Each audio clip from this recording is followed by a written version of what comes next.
గురుగారు నమస్కారం. శ్రీమాత్రే నమః. సార్ జనరల్గా మనకి ఉదయం లేచిన దగ్గర నుంచి ప్రతి పనికి ఒక్కొక్క మంత్రం చెప్తూ ఉంటారు. పొద్దున్న నిద్ర లేవగానే భూమిని తలుచుకోవడం, స్నానం చేసేటప్పుడు నీటిని. అవును అవును.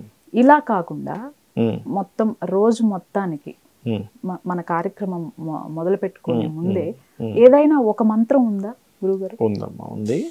ఏదైనా ఒక మంత్రము ఉంది, ఒక్కొక్క పర్పస్కి ఒక్కొక్క మంత్రం ఉంది. అది సింపుల్గా చేసుకునే నామస్మరణ రూపంలో కూడా ఉంది.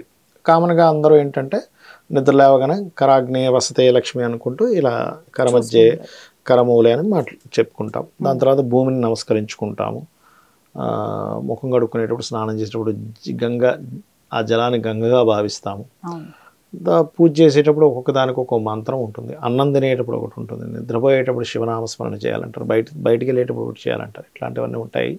అయితే అందరికీ అన్నీ చెయ్యలేరు కాబట్టి శాస్త్రంలో ఒక విధానం ఉంది. అదేమిటంటే, మీరు అమ్మవారి భక్తులు అనుకోండి, 7 సార్లు శ్రీమాత్రే నమః అనుకోండి సరిపోతుంది. ఏ పని చేసేటప్పుడైనా శ్రీమాత్రే నమః, శ్రీమాత్రే నమః, శ్రీమాత్రే నమః, శ్రీమాత్రే నమః, శ్రీమాత్రే నమః, శ్రీమాత్రే నమః. ఎందుకంటే మనకు శాస్త్రాల్లో ఆఖరికి భగవద్గీతలో కూడా నువ్వు అన్నం తింటున్నావు అనుకోండి, అన్నం పెట్టుకొని గబగబా తినేస్తే అది పాపపు తిండిగా భావించమని చెప్తారు. భగవంతుడికి అర్పించి తినాలి. 7 సార్లు మనం తినే 3 సార్లు అయినా సరే భగవంతుడికి అర్పించి తినాలి. అంటే ఒక నీళ్ళు తీసుకొని చక్కగా శ్రీమాత్రే నమః అను 7 సార్లు అనుకొని భగవంతుడికి దండం పెట్టుకొని తింటే అది పాపపు సొమ్ము, అంటే పాపపు తిండి కిందకి రాదు. మీకు శాస్త్రంలో చెప్పారు.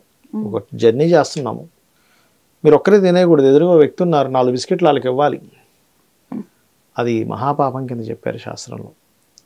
సింగిల్గా ఉన్నారు, ఎవరు లేరు, అది వేరు. ఓకే, అలా మనం అమ్మవారి భక్తులు అనుకోండి, శ్రీమాత్రే నమః 7 సార్లు చేసుకోవచ్చు. లేదంటే నేను విష్ణువు యొక్క భక్తునండి, విష్ణు అంటే నాకు చాలా ఇష్టం, వెంకటేశ్వర స్వామిని చాలా ఇష్టం అంటారు, ఓం నమో నారాయణ 7 సార్లు చేసుకోండి. ఏ పని చేసేటప్పుడైనా, స్నానం చేస్తున్నారా, అన్నం తింటున్నారా, లేకపోతే ఒక ఆఫీసులో కూర్చొని ఒక వర్క్ ప్రారంభిస్తున్నారా, ఏదైనా కానీ. అలా కాదు, గణపతి భక్తుని అంటాడు, అప్పుడు గణపతిని తలుచుకోండి, ఓం మహాగణాధిపతయే నమః. అయితే ఎక్కువగా శ్రీమాత్రే నమః ఎందుకు అనుకుంటారంటే, మహాశక్తి, అన్నిటికీ ఆవిడ శక్తి. ఈ మిగతా అందరి దేవతలకు ఇచ్చేది ఆవిడే శక్తి కాబట్టి ముఖ్యంగా శ్రీమాత్రే నమః అయితే నేను ప్రిఫర్ చేస్తాను. లేదండి మాకు కాళికా అమ్మవారి ఇష్టం, కాళికాదేవిని తలుచుకోండి తప్పేం కాదు. రాముడు ఇష్టం, రాముడిని తలుచుకోండి తప్పేం కాదు. జై శ్రీరామ్ అనుకోండి తప్పేం కాదు. అంటే ఇక్కడ ఏంటంటే మీరు తలుచుకునేటప్పుడు భగవంతుణ్ణి మనస్ఫూర్తిగా తలుచుకోవాలి. ఏదో పైన పైన నలుగురు చూస్తున్నారేమో, నేను ఇలా చేస్తుంటాను కదా, దానికోసం కాదు. నేను చాలా మందిని చూసాను సార్, తినే ముందు ఒక ముద్ద కళ్ళకు అద్దుకొని పక్కన పెట్టి తింటారు. అది భూతదయ అంటారు. అంటే అన్నం తినేటప్పుడు మీరు ఒక ముద్ద తీసుకొని ఒక పల్లెల్లో వేరుగా పెట్టి ఇలా తిప్పి తినాలి. దాన్ని తీసుకెళ్ళి బయట ఏదైనా కాకులకు, అంటే పక్షులకి, నువ్వు ఒక్కడే బతుకుతే కాదు, నీతో పాటు ఇంకొక జీవి అక్కడ వెళ్ళాలి, తినాలి దానికి. అది ముఖ్యం. ఇంకొకటి చాలామంది తెలియక ఒక మిస్టేక్ చేస్తారు, తినేటప్పుడు మొత్తం నాకేసినట్టుగా ఒక్క మెతుకు కూడా ఉండకుండా చేస్తారు. ఆఖరికి తినేటప్పుడు కింద కొన్ని మెతుకులు పడితే అవి కూడా తీసి ప్లేట్లో వేసుకొని తింటారు. చాలా పెద్ద దోషం అది. మనం పడింది అనుకుంటున్నాం మెతుకులు, మనం తీసుకునేటప్పుడు పడిపోయింది అనుకుంటున్నాం, కాదు. ఈశ్వరుడు ఇంకొక ప్రాణికి ఫుడ్ వెళ్ళడం కోసం ఆ కొన్ని మెతుకులు కింద పడేలా చేశాడు. అది మనకు తెలియదు. తెలియక అయ్యో కింద పడిపోయాయని చెప్పి తీసి మళ్ళీ అందులో ప్లేట్లు వేసుకుని తినే వాళ్ళని నేను చూసాను చాలా మంది.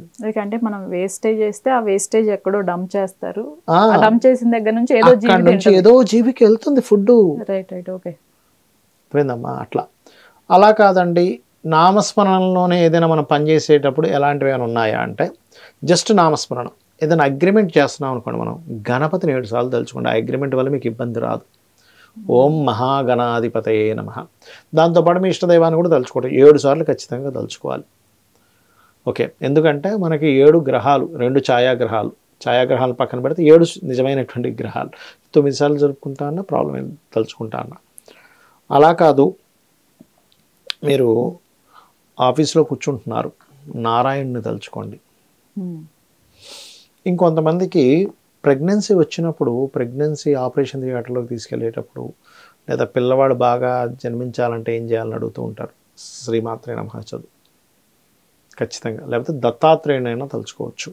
ఓకే, విదేశాలకు వెళ్తున్నామండి, వెళ్ళిన విదేశీ ప్రయాణం మాకు బాగా సాగాలి, అక్కడేమి ఇబ్బంది కలగకూడదు అంటే ఆంజనేయ స్వామిని, వాయుపుత్రుడిని తలుచుకోవాలి. ఓకే, అలా ఒక్కొక్క దానికి ఒక్కొక్కటి చెప్పారు. సహజంగా ఏముంటాయి, పొద్దున్నే నిద్ర లేచిన వెంటనే మీ ఇష్టదైవం తలుచుకోండి. నిద్రపోయి కళ్ళు మూసుకునేటప్పుడు ఎవరైనా సరే ఈశ్వరుణ్ణి తలుచుకోవాలి. ఓం నమ శివాయ నామంతో కనుక తలుచుకుంటే మీకు వచ్చే దుస్వప్నము మంచి ఫలితం ఇస్తుంది. మీకు వచ్చేటువంటి మంచి స్వప్నము ఇంకా త్వరగా మంచి ఫలితం ఇస్తుంది. అకాల మరణాల నిద్రలో జరగవు. ఒకవేళ జరిగిన ఈ వ్యక్తికి ఇంక ఇక్కడ జీవితంతో ఇంకా ఏదో నరకయాతన పడకుండా శివ సాన్నిధ్యానికి చేరుకుంటాడు. ధన్యవాదాలు గురు. శ్రీమాత్రే నమః.